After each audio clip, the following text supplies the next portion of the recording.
Assalamualaikum warahmatullahi wabarakatuh. Pada perkuliahan manajemen laboratorium, kali ini yang kita bahas tentang budaya keamanan dan keselamatan kerja di laboratorium. Perlu kita sadar bahwa sebagai orang kimia, kita sangat berdekatan dengan yang namanya bahan kimia ataupun resiko bahaya lainnya, sehingga perlu untuk dibudayakan tentang K3. Tujuannya adalah yang pertama, menanamkan kesadaran akan pentingnya keselamatan dan keamanan serta kehati-hatian di laboratorium kepada mahasiswa. Yang kedua, pengajaran K3 harus dijadikan prioritas utama di laboratorium. Karena dengan bekal K3 tersebut, mahasiswa yang nantinya berkarir di laboratorium industri, pemerintahan, akademik, ataupun ilmu kesehatan memiliki kesiapan. Dengan diberikannya keselamatan dan keamanan kerja selama kuliah, diharapkan semangat untuk bekerja dalam kondisi yang aman dan selamat tersebut dapat dipraktekkan mahasiswa di lingkungan kerjanya nanti dan dapat mempengaruhi semua orang yang ada di sekitar mereka. Pentingnya membangun budaya keselamatan dan keamanan kerja yang pertama, menjaga kelangsungan hidup yang lebih baik. Pada sebuah penelitian tahun 1981, pada saat itu sesuai dengan data penelitian bahwa saintis itu ternyata memiliki usia yang lebih pendek dan lebih rentan terhadap penyakit. Mengapa demikian? Ya bisa kita bayangkan sendiri. Bekerja sehari-hari dalam laboratorium, terpapar bahan kimia, dan lain sebagainya. Tapi ingat, ini tahun 1981. Dengan berkembangnya ilmu pengetahuan, dengan berkembangnya kesadaran kita akan keselamatan dan keamanan kerja, resiko penyakit tersebut dapat kita minimalisir. Selanjutnya, menjamin kesehatan, keselamatan, dan kesejahteraan orang yang bekerja. Mencegah kemungkinan resiko kecelakaan kerja, mengontrol penyimpanan dan penggunaan bahan kimia, terutama yang berpotensi bahaya, mengontrol pembuangan limbah, mengurangi stres dan resiko penyakit. Jika kita runut ke belakang, belajar dari sejarah, banyak ilmuwan ternama yang bernasib tidak beruntung karena belum berkembangnya kesadaran akan keamanan dan keselamatan kerja. Yang paling terkenal adalah Marie Curie. Beliau merupakan perintis bidang radiologi dan pemenang hadiah Nobel 2 kali. Hadiah Nobel Fisika tahun 1903 dan Kimia tahun 1911. Bersama dengan suaminya mendirikan Curie Institute. Beliau juga yang menemukan unsur radium. Penelitian Curie yang paling penting adalah bidang radiasi dan efeknya sebagai perintis dari radiologi. Akan tetapi karena belum berkembangnya kesadaran akan keselamatan dan keamanan kerja, ketika beliau mencoba mengisolasi zat radioaktif karena terlalu sering kontak zat tersebut berdampak buruk terhadap Marie Curie sendiri, yang akhirnya meninggal dikarenakan kanker darah atau leukemia. Di masa lalu, mati sebagai martir demi ilmu pengetahuan masih bisa diterima. Pada tahun 1890, seorang kimiawan besar, Auguste Kekulé, berkata, "Jika Anda ingin menjadi seorang kimiawan, maka Anda harus mengorbankan kesehatan Anda." Kemudian ada lagi cuplikan berikutnya, "Siapa yang tidak mau mengorbankan kesehatan dalam penelitiannya, maka dia tidak akan mencapai apapun dalam bidang kimia." Ini merupakan paradigma lama yang harusnya tidak relevan lagi untuk zaman sekarang. Karena memang ilmu pengetahuan sudah berkembang,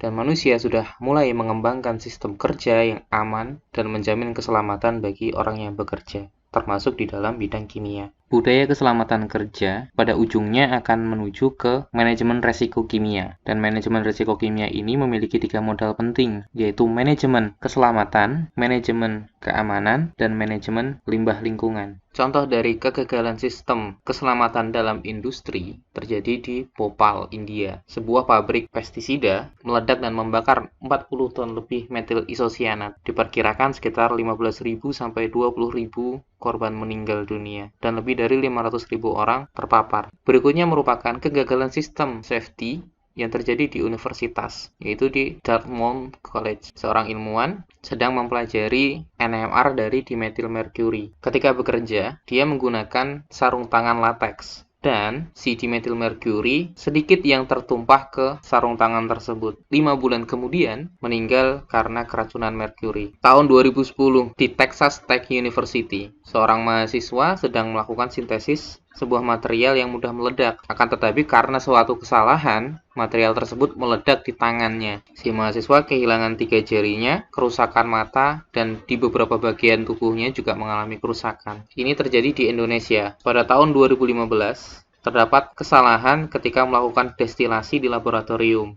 Efeknya terjadi ledakan dan mengakibatkan 14 mahasiswa dilarikan ke rumah sakit. Selain karena kegagalan sistem, Ada juga bahan kimia yang disalahgunakan. Di Indonesia yang terkenal adalah kasus kopi sianida. Ada juga bahan kimia digunakan sebagai senjata kimia, sebagai agen syaraf, agen melepuhkan, agen darah, agen tersedak, ataupun agen melumpuhkan, dengan pembagian sebagai berikut.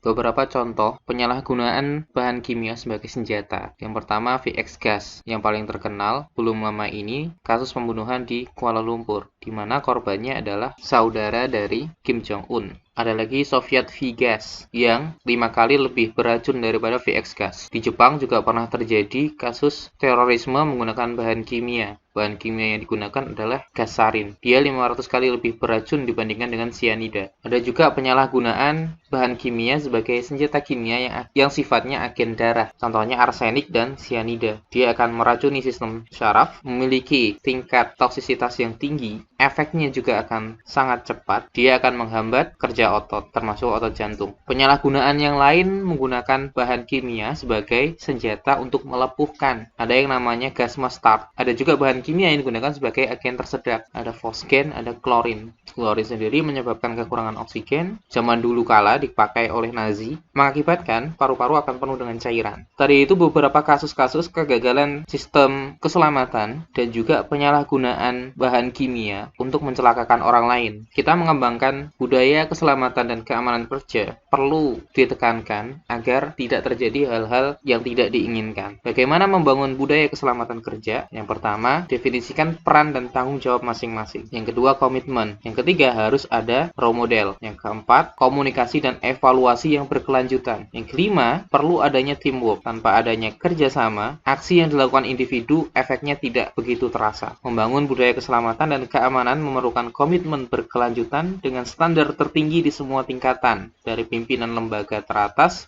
hingga pekerja yang langsung berada di laboratorium. Peran dan tanggung jawab tertuang dalam tupoksi dari pengelolaan lab, definisi operasional, SOP, dan manajemen sumber daya. Pembudayaan K3 di laboratorium membutuhkan peranan dari semua pihak. Kepala lab bertanggung jawab terhadap penerapan K3L pada aktivitas di laboratorium. Laboran dan mahasiswa menerapkan K3L sesuai standar secara rutin dan terus-menerus. Staf CSSO menunjukkan kepedulian dan contoh bagi semua dalam penerapan K3L. Semua komponen ini harus berjalan beriringan. Selanjutnya mengenai manajemen SDM. Manajemen SDM yang baik di semua level jabatan harus mempunyai peran dan tanggung jawab masing-masing yang tertulis. Selanjutnya, pencapaian keselamatan kerja harus dimasukkan sebagai KPI, sehingga mendorong semua karyawan untuk memiliki kepentingan terhadap tercapainya keselamatan kerja. Semua pekerja harus diberikan tanggung jawab untuk menjalankan K3. Program K3 harus dibuat. Fungsinya adalah sebagai kontrol supaya dapat dipertanggungjawabkan oleh semua pekerja. Pendidikan dan pelatihan K3 harus diberikan ke seluruh pekerja, sehingga memiliki pengetahuan yang cukup untuk melaksanakan dan menangani insiden atau sesuatu yang dirasa akan mengganggu pelaksanaan K3. Yang terakhir, perlu untuk melakukan evaluasi. Tugas pimpinan sendiri yang kalau di laboratorium direpresentasikan oleh ketua laboratorium adalah yang pertama, memastikan pegawai laboratorium menerima pelatihan, memastikan pegawai laboratorium memahami cara bekerja yang aman, memberi pekerja laboratorium peralatan kendali teknik dan APD, memastikan bahwa laboratorium memiliki tingkat keamanan yang sesuai, menentukan harapan keselamatan dan keamanan. Seperti sebelumnya disebutkan bahwa pencapaian K3 harus dimasukkan ke KPI. Selanjutnya, meninjau dan menyetujui pekerjaan dengan bahan kimia laboratorium. Jadi, aktivitas apapun yang dilaksanakan di laboratorium harus mendapatkan persetujuan dari ketua laboratorium. Sedangkan tanggung jawab siswa, mahasiswa ataupun pekerja, dalam hal ini bisa laboran, bisa peneliti. Yang pertama, harus mengikuti pelatihan keselamatan laboratorium. Yang kedua, meninjau prosedur tertulis dan mematuhi prosedur tersebut. Ketiga, memastikan dapat memahami semua bahaya dan protokol keselamatan dan keamanan sebelum bekerja. Jika masih ada sesuatu yang mengganjal dan perlu untuk dikonfirmasi, segera konsultasikan ke orang yang lebih memahami. Dalam hal ini bisa supervisor laboratorium atau CSSO, menggunakan kendali teknik dan PPE yang sesuai, melaporkan semua insiden, masalah keamanan, dan kemungkinan pemaparan bahan kimia kepada manajer laboratorium. Terutama untuk mahasiswa ketika praktikum, jangan pernah segan-segan untuk melaporkan apabila terjadi sesuatu yang tidak diinginkan. Berikutnya, mendokumentasikan prosedur operasi spesifik untuk pekerjaan dengan bahan kimia berbahaya atau peralatan tertentu. Jika ada pengubahan prosedur, harus disesuaikan dengan aturan yang ada dan tetap dikonsultasikan kepada orang yang lebih memahami. Pada akhirnya, pembudayaan K3 bergantung pada kepemimpinan, kesadaran, dan perilaku dari seluruh komponen yang terlibat. 3 dimensi pendukung budaya keselamatan kerja. Yang pertama adalah manusianya, yang memiliki komponen pengetahuan yang dimiliki masing-masing personel, attitude, dan seterusnya. Kemudian tempat kerja harus memiliki sistem yang mendukung, dan tidak kalah penting adalah perilaku dari seluruh komponen penunjang berjalannya suatu organisasi, dalam hal ini laboratorium kimia. Budaya K3 sendiri di suatu organisasi tercermin dalam 3 aspek, personal, perilaku, dan sistem. Di aspek personal, akan tercermin pada apa yang pekerja rasakan, perilakunya, apa yang pekerja lakukan, sistemnya, apa yang perusahaan miliki. Aspek personal tergantung pada nilai pada individu, nilai pada kelompok, kepercayaan, dan persepsi terhadap HSE. Aspek perilaku sendiri terdiri dari aktivitas kerja terkait HSE dan implementasi kepemimpinan. Di dalam sistem akan tercermin pada kebijakan, prosedur, peraturan, struktur organisasi, dan sistem manajemen,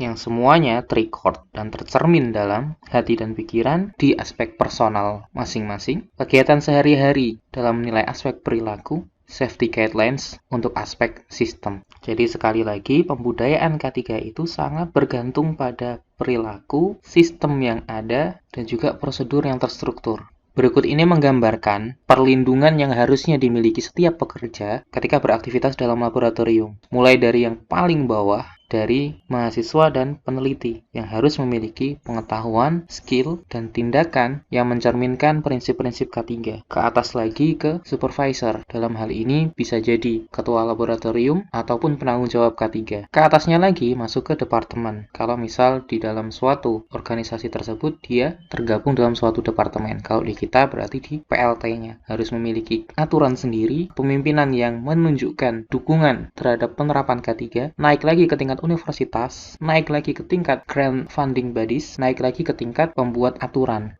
Di Amerika sendiri, edukasi terhadap keselamatan kerja dikembangkan oleh banyak organisasi, ada dari ACS dan lain sebagainya. Di ujung, keterampilan yang paling diperlukan adalah melaksanakan manajemen resiko. Di tingkat internasionalnya sendiri, beberapa panduannya dapat kalian lihat di slide ini. Pada akhirnya, selama kita bekerja di laboratorium, kita harus think safe, act safe, dan be safe. Dan semua itu harus berawal dari diri kita masing-masing dan kita aplikasikan dengan cara bekerja sama dengan semua personil. Demikian dan terima kasih. Assalamualaikum warahmatullahi wabarakatuh.